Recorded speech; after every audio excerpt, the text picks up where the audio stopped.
Ma'am कहाँ की वो स्टेटमेंट जो है कह रहे थे कि हम 600 रन का टारगेट भी चेज कर लेंगे इंडिया के खिलाफ। इंडिया ने उनको जो है 400 रन का टारगेट चेज नहीं करने दिया, बल्कि जो है 106 रन से शिकस्त दे दी है। आपने कहा है कहाँ गई वो स्टेटमेंट वो जा रही है आप भी देख लें ऊपर जा रही है। आज इंडिया की टीम ने उनको बता दिया कि आप जो है बड़ी सिर्फ बातें कर सकते हैं, परफॉर्मेंस आप नहीं दे सकते। इंडिया के सामने आप बिल्कुल ही फ्लॉप है। जिस तरह से आज जसप्रीत बुमराह ने, अश्विन ने बॉलिंग की है, दोनों ने ही बड़ी शानदार उम्दा बॉलिंग की है। तीन खिलाड़ियों को दोनों ने आउट किया है। खासतौर पर बुमराह की आप बात करें तो पहली इनिंग्स के अंदर उसने 6 खिलाड़ियों को आउट किया है, दूसरी इनिंग्स के अंदर 3 खिलाड़ियों को आउट किया। तो उसने साबित कर दिया कि दुनिया का बेस्ट बॉलर इस वक्त जो है जसप्रीत बुमराह है। क्योंकि जिस जब विराट पिच पर खड़े होंगे ना, तो मैं समझती हूँ कि आई थिंक सो चाहे हार्टले है, चाहे जेम्स है, चाहे जो मर्जी उनका बॉलर आ जाए, वो एक लॉन्ग इनिंग खेलने वाला बैट्समैन है इंडिया के पास। एंड आई थिंक सो कि मजा आएगा देखने में, और दिलचस्प आगे होने जा रहे हैं। एंड आज 106 रन से इंग्लैंड हारा है ना, मैं कहती हूँ कि इंडियन के दिलों को ठंडक, आंखों को ठंडक हर जगह, और उनको लाल हो गए वो सारे के सारे। ये इंग्लैंड जो है सिर्फ और सिर्फ 400 रन का टारगेट चेज नहीं कर पाई, बल्कि उसी में से ही 100। मेरी बात सुनिए, हम इंडिया के मुतालिक कह रहे हैं सिर्फ और सिर्फ। आप इंग्लैंड के लिए कहो बहुत बड़ा टारगेट था। अच्छा, देखा आपने क्या हुआ उनके साथ? अभी तो 2 दिन भी पड़े होते और वो 106 रन से हार गए। यार मेरी बात सुन, 2 दिन हो चाहे 10 दिन हो, किंग जो लेजेंडरी टीम होती है ना, जो वो कहते हैं ना कि इंडियन टाइगर्स नाम दिया जाता है, रोड्स अगेन नाम दिया जाता है, तो ये वाकई है।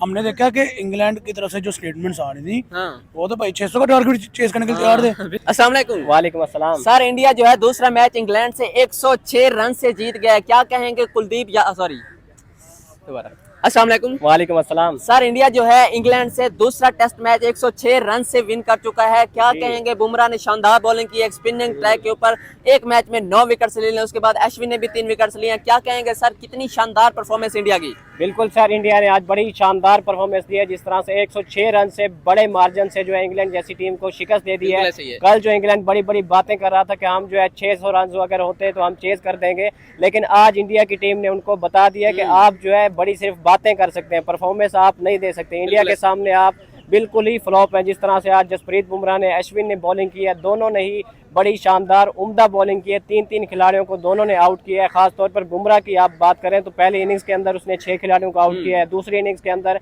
3 खिलाड़ियों को आउट किया। तो उसने साबित कर दिया कि दुनिया का बेस्ट बॉलर इस वक्त जो है जसप्रीत बुमराह है। जिस तरह से वो इंजरी के बाद वापस आया, तो इतनी पेस के साथ जिस तरह से वो डेडली यॉर्कर्स डाल रहा है, तो उसने मतलब एक प्रूव किया है कि इंडियन बॉलर्स जो है इस वक्त दुनिया के शानदार बॉलर्स हैं। बिल्कुल ऐसे ही है। सर, क्या कहेंगे इंडिया के बैटिंग के बारे में? कभी जो है जायसवाल चलता है, कभी शुभमन गिल चलता है, और शुभमन गिल जो है पिछले काफी मैचेस से परफॉर्म नहीं कर पा रहा था, लेकिन इस मैच में है जो है उसने एक शतक ठोक दिया। बिल्कुल सर, इंडिया के बैट्समैन जिस तरह से पहली इनिंग्स के अंदर जायसवाल का हमें जलवा देखने को मिला, उसके बाद दूसरी इनिंग्स की अगर बात करते हैं तो शुभमन गिल ने बड़ी शानदार परफॉर्मेंस दी। शुभमन गिल ने मतलब कि उसको काफी ज्यादा चांसेस मिले थे कल के मैच में, अगर वो ना परफॉर्म करते तो उनको टीम से बाहर कर दिया जाना था, लेकिन उन्होंने उस मौके का फायदा उठाया और उस वक्त परफॉर्म किया जब इंडिया की टीम को सबसे ज्यादा जरूरत थी। इंडिया के 4 खिलाड़ी लंच पर आउट हो चुके थे, लेकिन उस वक्त आकर शुभमन गिल ने अपनी टीम को संभाला और 104 रन की बड़ी शानदार इनिंग्स खेली, और आज इंडिया 106 रन से जीता है। तो उसके अंदर आप 104 रन अगर शुभमन गिल के निकाल दें तो ऐसा समझें कि इंडिया आज का मैच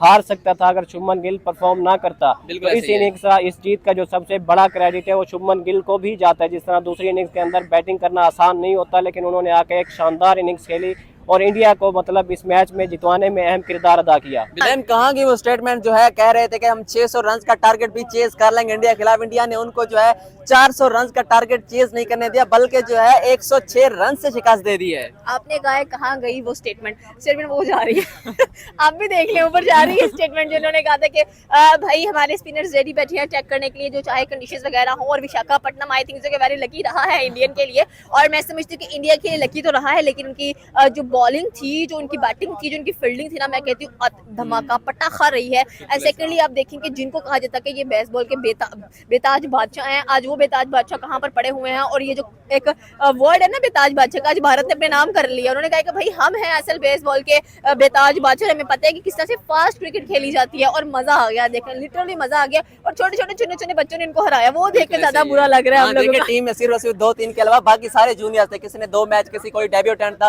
तो आप देखें उनकी जिस तरह शानदार परफॉर्मेंस दिया जायसवाल ने, उसका बुमराह ने एक स्पिनिंग ट्रैक के ऊपर एक मैच में जो है 9 विकेट्स ले लिए हैं। अश्विन जो कि पहली इनिंग में परफॉर्म नहीं कर पाया, तो उसने भी इस इनिंग में जो है जीत में अपना हिस्सा जो है डाल दिया है कि 3 विकेट उसने भी लेकर एक कारनामा सर अंजाम दिया है। देखिए यही सबसे बड़ी बात है ना, आपने बुमराह की बात की कि बुमराह स्पिनिंग ट्रैक के ऊपर 9 विकेट्स ली हैं। ये एक लेजेंडरी बॉलिंग रही है। क्यों रही है लेजेंडरी बॉलिंग? क्योंकि उनको पता था कि यार लोग कहते हैं कि फास्ट बॉलर सिर्फ उनके लिए एक मॉडरेट पिच होनी चाहिए, ये होना चाहिए, वो होना चाहिए। स्पिनिंग ट्रैक में सिर्फ स्पिनर्स ही काम आ सकते हैं। मैं समझती हूँ आज जडेजा बुमराह ने कहा भाई स्पिनर्स भी बैठ गए, मुझे दे दो, मैं अकेले ही काफी चीजों के लिए। तो बुमराह जो है वो गुमराह करके ही मानते हैं, और जिस वो कहते हैं ना बूम बूम बुमराह, वो आज वाला काम हुआ है। हम कहते हैं बूम बूम चाहे तो फ्रीदी, लेकिन वहां पर हम कह रहे हैं बूम बूम बुमराह कह रहे हैं। और बुमराह वाकई ही एक ऐसे बॉलर है जो कि बहुत ज्यादा मेहनती है, नजर भी आते हैं, एंड अपनी टीम का कभी नाक नहीं कटवाते वो। और एक्सपेक्टेड भी यही है कि आगे भी जो 3 मैचेस है उसमें भी ऐसे परफॉर्म किया जाए, क्योंकि आगे देखिए राहुल की वापसी है, जडेजा की वापसी है, एंड सबसे बड़ा एक ब्रांड आने जा रहा है, and that brand is Virat Kohli. और जब ये एक जूनियर टीम से नहीं जीत पाए तो वहां से आप क्या एक्सपेक्ट कर सकते और हैं? विराट तो वैसे ही नहीं हटते हैं, वो तो कहते हैं कि भाई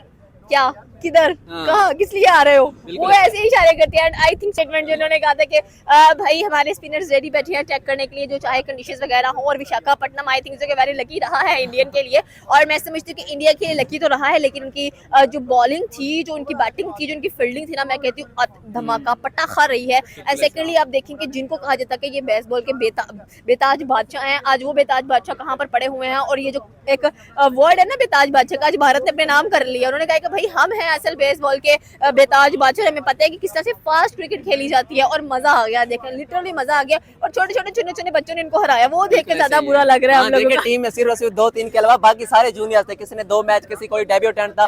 तो आप देखें उनकी जिस तरह शानदार परफॉर्मेंस दिया जायसवाल ने, उसका बुमराह ने एक स्पिनिंग ट्रैक के ऊपर एक मैच में जो है 9 विकेट्स ले लिए हैं। अश्विन जो कि पहली इनिंग में परफॉर्म नहीं कर पाया, तो उसने भी इस इनिंग में जो है जीत में अपना हिस्सा जो है डाल दिया है कि 3 विकेट उसने भी लेकर एक कारनामा सर अंजाम दिया है। देखिए यही सबसे बड़ी बात है ना, आपने बुमराह की बात की कि बुमराह स्पिनिंग ट्रैक के ऊपर 9 विकेट्स ली हैं। ये एक लेजेंडरी बॉलिंग रही है। क्यों रही है लेजेंडरी बॉलिंग? क्योंकि उनको पता था कि यार लोग कहते हैं कि फास्ट बॉलर सिर्फ उनके लिए एक मॉडरेट पिच होनी चाहिए, ये होना चाहिए, वो होना चाहिए। स्पिनिंग ट्रैक में सिर्फ स्पिनर्स ही काम आ सकते हैं। मैं समझती हूँ आज जडेजा बुमराह ने कहा भाई स्पिनर्स भी बैठ गए, मुझे दे दो, मैं अकेले ही काफी चीजों के लिए। तो बुमराह जो है वो गुमराह करके ही मानते हैं, और जिस वो कहते हैं ना बूम बूम बुमराह, वो आज वाला काम हुआ है। हम कहते हैं बूम बूम चाहे तो फ्रीदी, लेकिन वहां पर हम कह रहे हैं बूम बूम बुमराह कह रहे हैं। और बुमराह वाकई ही एक ऐसे बॉलर है जो कि बहुत ज्यादा मेहनती है, नजर भी आते हैं, एंड अपनी टीम का कभी नाक नहीं कटवाते वो। और एक्सपेक्टेड भी यही है कि आगे भी जो 3 मैचेस है उसमें भी ऐसे परफॉर्म किया जाए, क्योंकि आगे देखिए राहुल की वापसी है, जडेजा की वापसी है, एंड सबसे बड़ा एक ब्रांड आने जा रहा है, and that brand is Virat Kohli. और जब ये एक जूनियर टीम से नहीं जीत पाए तो वहां से आप क्या एक्सपेक्ट कर सकते और हैं? विराट तो वैसे ही नहीं हटते हैं, वो तो कहते हैं कि भाई